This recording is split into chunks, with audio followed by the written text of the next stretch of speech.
Christina Anzalone, Senior Analyst. She's going to walk through the potential in AR. Christina? Thanks, Barbara. Last year, I had a holiday party. I was overprepared, lists upon lists upon lists, and everything was going great. Until the week before. I came home from work one day to find that my dog had a new chew toy. My couch. Yes, guys, that's my actual dog, and unfortunately, my actual couch. My first thought, cancel this party. There was absolutely no time to go traipsing around the city shopping for new furniture. When I finally calmed down and returned to my normal, rational self, I took out my phone. Come on, I'm a millennial. That's what we do. In fact, younger millennials are spending about 94 hours a month on mobile apps. That's about 3 hours a day. Across the board, we're shifting to mobile. And we're spending more time on mobile retail apps. We now use them more than their website counterparts. But back to my couch. I measured my space, compared a couple options, and I bought one. It was coming to me in 3 days. The only problem? It didn't fit. It looked more ridiculous than this flop. I tried to return it, but I couldn't get anybody to come pick it up on time, so I had to have this party with this giant couch. At this point, I pretty much realized that shopping online isn't all that it's cracked up to be. In my experience, it wasn't unique. I'm pretty sure most of you have a very similar story. And this is why over 90% of our retail sales still occur in store. There's a clear disconnect here.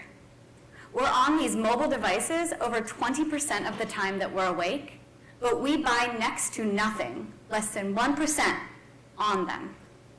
So let's think about this. What's going on? When I looked online and I viewed my couches, I wasn't able to assess how this would look in my apartment. I have two siloed views. Those digital images of the couches online and the physical space that's in my apartment. We're trying to make purchase decisions with an inaccurate interface, trying to combine the physical and digital worlds.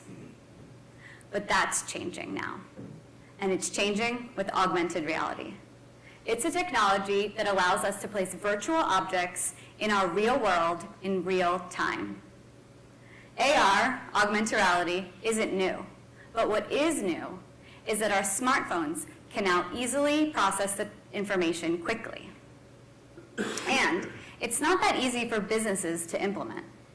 It takes time and manpower to develop these 3D renderings. But it's happening. Wayfair, home goods company, is an example. They're one of only a few in their sector to do this. They've developed an app that lets you place virtual furniture objects in your own home so you can see what it looks like. Their app is only available on one phone right now, but I got it and checked out some couches in my apartment. This picture shows exactly that. This couch, it's not actually in my apartment, but had this app been available last year, I would have definitely considered it. AR may be new to Wayfair, but a focus on digital strategy is not. It's helped them grow their active customer base over 60% year over year, and increase sales 50% during that same period. But AR gives consumers what they want.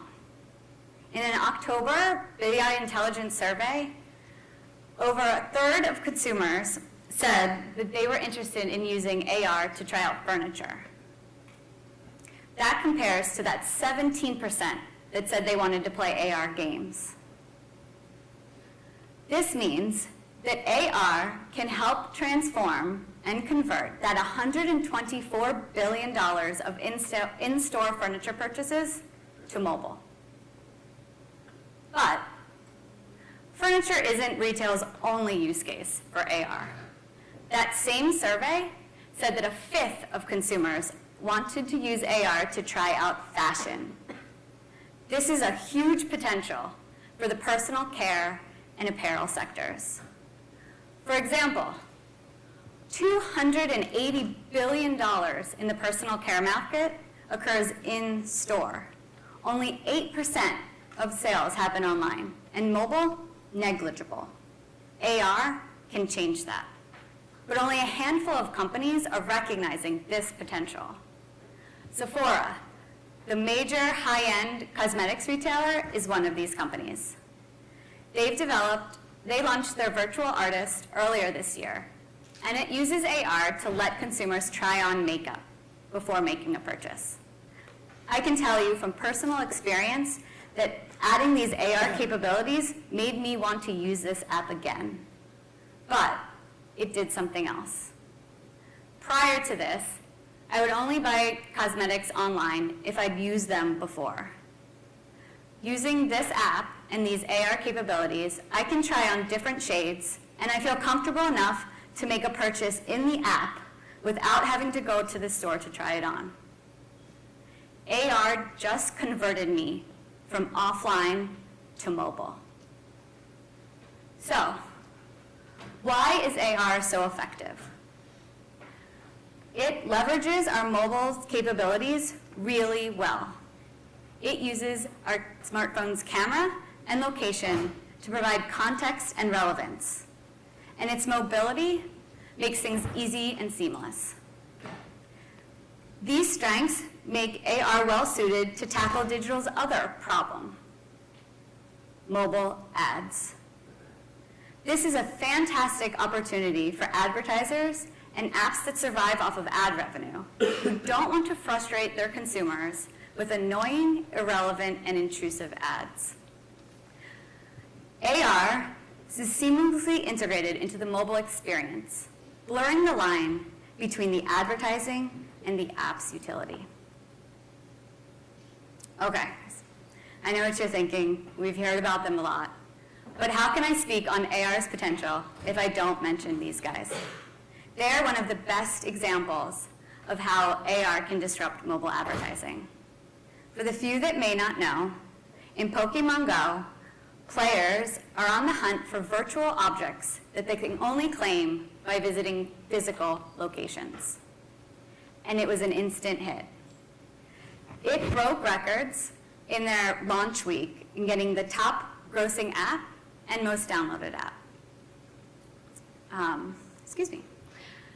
In that first weekend, they had over 100 million downloads, and it took only 14 hours for it to become the top grossing app in the App Store.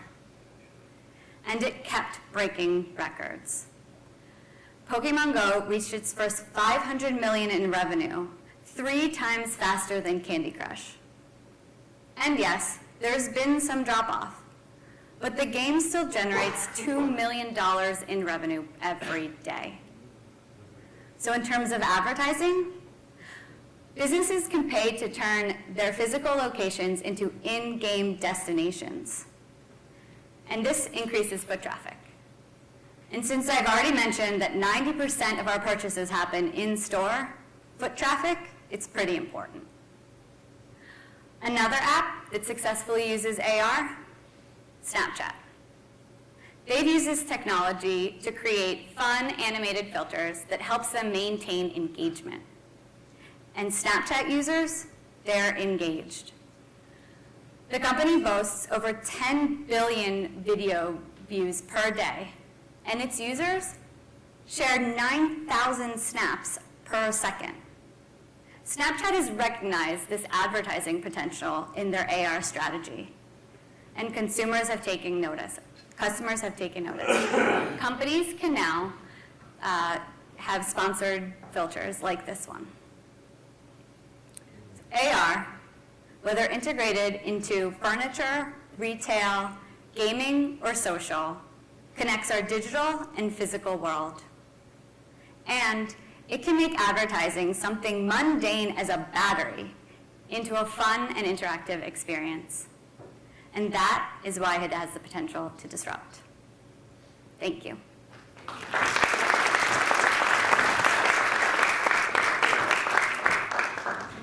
Thanks, Christina. As I mentioned, we can take a question or two, if there are any, about AR's potential here. Okay. Thank you, All right. Christina.